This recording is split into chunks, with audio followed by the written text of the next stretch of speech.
Eu não sei se vocês têm noção ou não. Em média, uma família portuguesa, isto ainda é dados que ainda estão atualizados para hoje. Em média, uma família portuguesa, quantos créditos tem? 2, 3?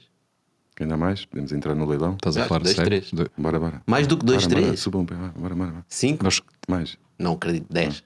7. 7 créditos. Fácil. Eu brinco sempre com isto. Nós damos formação pelo país inteiro e faço sempre isto. E as pessoas reagem sempre da mesma maneira. Diz sempre 2, 3, até que abrimos as carteiras. E quando nós abrimos as carteiras, começamos a ver cartões FNAC e outras marcas, grandes superfícies. Vamos retirar a FNAC. Ok. Quando vais comprar um equipamento, qualquer coisa, desconto. O que é que nós, os portugueses, gostamos? Um povo tradicionalmente emocional. Descontos. Vamos a uma grande superfície. 10% em cartão, 10% em cartão. E nós, custa 100, se eu posso levar por 90, porque não? Chego lá, olha, como é que eu tenho acesso aos 90 euros e não? É simples, assina aqui este papel, não pagas já. Daqui a um mês recebe em casa um papel para pagar. Tranquilo, é assim que funciona. Passado um mês as pessoas recebem o papel em casa para pagar 90 euros, que é os 10% em cartão. Só que, como um pequeno pormenor, nesse mesmo papel diz, se quiseres fracionar, nós damos-te a possibilidade de pagares em 3 vezes. E não é que eles quase sempre acertam que aquela pessoa, naquele dia ou no dia anterior, teve um imprevisto e que não lhe dava jeito nenhum pagar os 90, e então, maioritariamente, as pessoas fracionam. A partir do momento em que fraciona, tornou-se num crédito. Portanto, é muito fácil. Nós temos a casa, na altura, há uns anos, dividimos sempre o crédito em 2, que era para as despesas. Se menos, tu não, mas o teu pai certamente sim.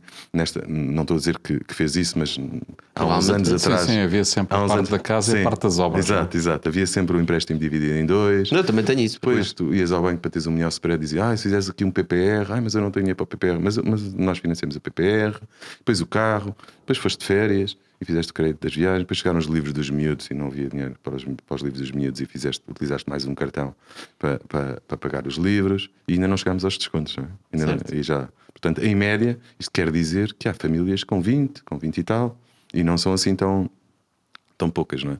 Porque lá em casa muitas vezes há os meus, os teus e os nossos. Também nos créditos, não é só nos filhos, não é?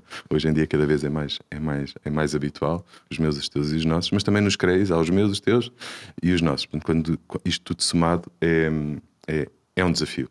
Mas isto tudo, para voltar à história da renegociação e na reestruturação, era isso que nós nos deparámos na altura. Famílias, muitas famílias, em muitos sítios, em muitas empresas gigantes em Portugal e mais pequenas, que tinham em média 7 créditos. Portanto, foi preciso ir a mas cada um daqueles credores. Ainda hoje em dia, isso é uma média aceitável. 7 créditos. Hoje em dia é uma média que as famílias portuguesas, ainda é a média à volta da qual as famílias portuguesas têm os seus créditos. Muitos porque ainda não liquidaram, ainda estão a acabar, e outros porque efetivamente há um trabalho gigante para fazer, não é? Há 2 meses saíram os dados do BCE em termos de literacia financeira. Somos 19 países e adivinhem em que lugar é que está Portugal. Nós estamos sempre na frente, desta vez no fim. Estamos em 19º. Portanto, há um caminho gigantesco para fazer. E essa crise da Troika ajudou, claramente ajudou os bancos, ajudou as pessoas. Ajudou muito em termos de literacia, não é? Financeira. As pessoas hoje, ou seja, os operadores no mercado ganharam mais consciência e hoje há mais regras. Ou seja, o Banco de Portugal... Eles não ganharam consciência, eles foram obrigados, não é? O Banco de Portugal veio impor muitas regras. Hoje em dia ninguém... Por exemplo, no caso, quem vai comprar uma casa, antigamente podia-se pedir 100% do valor da aquisição, hoje não se pode. Hoje tens sempre que ter 10% do montante que estás a adquirir a casa. Os prazos, ou seja, foram feitas algumas alterações, a meu ver, muitas delas bem feitas, que tornou nós saímos agora de uma pandemia e achámos todos, ou muita gente achou que ia ser desastroso até para as próprias famílias, e hoje não se sente o que se sentiu no passado. Nesta ronda de empresas que nós nessa altura nos contrataram para fazer isto, a Câmara de Cascais também nos chamou. Pronto. E na Câmara de Cascais, a Paula Gomes da Silva, olá Paula, já a vereadora dos Recursos Humanos na altura da Câmara de Cascais, e estávamos a discutir o modelo. O modelo era semelhante, como é que nós podíamos ajudar, o que é que podíamos fazer para ajudar os colaboradores da Câmara de Cascais também. E na altura já não me chamava, o nome da empresa era Reorganiza, nessa altura. E ela diz-me qualquer coisa como: Rui, se nós tivéssemos aqui um nome que fosse mais apelativo para as pessoas e que as pessoas percebessem logo o que é que nós estamos a querer fazer. E eu disse: Doutor Finanças. E a senhora, até hoje, ela vai-me ouvir de certeza e vai confirmar isto, brilharam nos olhos como eu nunca me lembro de ver ninguém brilhar dos olhos. Pronto, é assim que nasce, desta forma simples, não é nada muito pensado nem muito elaborado, completamente emocional, um nome, uns olhos a brilhar, e registra a marca. Achei durante toda a viagem que não ia conseguir, por causa do nome Finanças, que era praticamente impossível registrar Doutor Finanças, só que foi. E pronto, e Rui, mas depois isso, foi faz-me lembrar pessoas. lembrar depois de tudo o que tu tiveste a contar dos créditos, quase que se enquadra o nome perfeitamente, que é, quase parece que nós temos uma doença financeira, não é? Existe uma doença nos bancos e todos estes prestadores de crédito que estavas a falar, não é? Quando nós vamos comprar equipamentos, depois vamos ter prestações, etc. Parece que é um bocado de manipulação das pessoas. Sim, eu percebo que é um negócio das empresas. Se nós somos uma sociedade de consumo, não é? E assumimos que somos uma sociedade de consumo, temos que consumir muito. E quando não tens dinheiro para consumir, tem que ser a crédito. Certo, mas há formas diferentes de fazer crédito, não é? Tu podes ser. Tu aí não Se só... as pessoas percebem o que é que estão a fazer, Escuta, estás a ser mas aí não enganado. só estão a ganhar dinheiro a vender os bens, os serviços, etc., como também estão a ganhar dinheiro a emprestar o dinheiro para comprar esses serviços. Mas não será que as próprias instituições que fazem estes créditos têm uma dívida perante a sociedade de esclarecer claramente o que é que está ali a acontecer? Sim. Porque as pessoas acabam por entrar sem perceber. Só que eles são obrigados a esclarecer com aquelas letras muito pequeninas, não é? Que vêm sempre em rodapé e que ninguém consegue ler. E para mim parece-me bem o doutor que vai curar esta doença, não é? É quase uma manipulação da sociedade. Hoje não. Nós fomos muito associados a isso porque o início da nossa história é essa. Hoje já não é tanto assim, também por imposições do Banco de Portugal. Mas eu hoje olho para a medicina também como preventiva. Eu não vou só ao médico quando tenho um problema. Eu vou fazer um check-up, eu vou prevenir se não tenho nenhum problema. E é assim que eu gosto cada vez mais de ser visto enquanto doutor. Daí o vosso posicionamento de educação, não é? Enquanto empresa. Portanto, logicamente que nos surgem casos mais graves. As pessoas podem fazer um check-up sobre a sua situação financeira? Não, as pessoas devem fazê-lo. Não, mas no vosso caso, vocês têm uma ferramenta que permite fazer isso. O que nós queremos mesmo é ajudar as pessoas a tomar melhores decisões financeiras. Este é o chavão.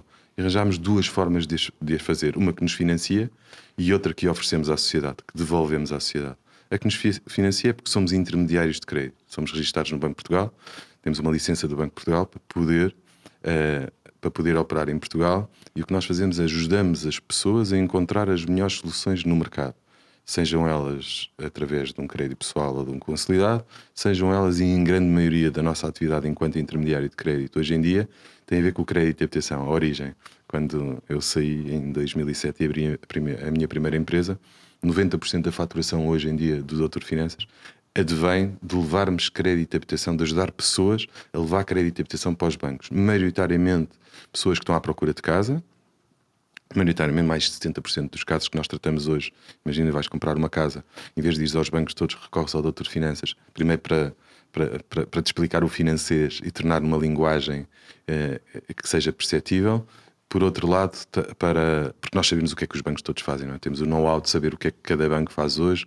Eu sei qual é o banco, depois de olhar para fazer o check-up, depois de olhar para a vossa vida financeira, eu sei qual é o banco que vos vai aprovar o empréstimo, porque os bancos são todos diferentes, não é? Isto não é um ad de um banco, é nós a falar do Bitalk mais uma vez. Não te esqueças de subscrever, de dar like, de deixar um comentário. Sabes que é super importante para nós e para o algoritmo. Voltamos ao episódio. Todos emprestam dinheiro, mas uns têm mais apetência para umas coisas, outros têm mais apetência para outros. Uns desenvolveram mais uns produtos, outros desenvolveram mais outros produtos, e nós acrescentamos esta camada. Esta camada que traz duas coisas muito importantes. Por um lado, o know-how de saber o que é que o mercado faz. Por outro, descomplicar. Hoje é fácil. Tu imagina que vais ao site do Doutor Finanças, preenches uma lead, podes contar com 5 coisas: uma triagem, um check-up, um diagnóstico, uma prescrição e um tratamento. Estas são as coisas que nós fazemos a toda a gente. Facílimo perceberes em que fase do processo estás. Facílimo. Na triagem eu vejo para onde é que queres ir. No check-up eu vou-te pedir o Banco de Portugal e o mapa de responsabilidades de crédito, que é o mapa de responsabilidades de crédito e o IRS. Eu vou ficar a saber quais são as dívidas que vocês têm e quais são os rendimentos que têm, e com isto eu começo a fazer aqui algum check-up sobre a vossa vida financeira e vou perceber até onde é que vocês querem comprar uma casa nova, até onde é que podem comprar. Depois vou opinar, vou dar a opinião, vou prescrever. Olha, eu acho que deves fazer isto, acho que deves fazer neste banco, com estas condições, com este seguro, com isto, e depois estou disponível, que é a parte do intermediário de crédito, para fazer o tratamento, que é para te acompanhar. É aí que tu convertes, é aí que tu ganhas o dinheiro. É aí que nós ganhamos. Também vendes o seguro. É aí que nós ganhamos dinheiro.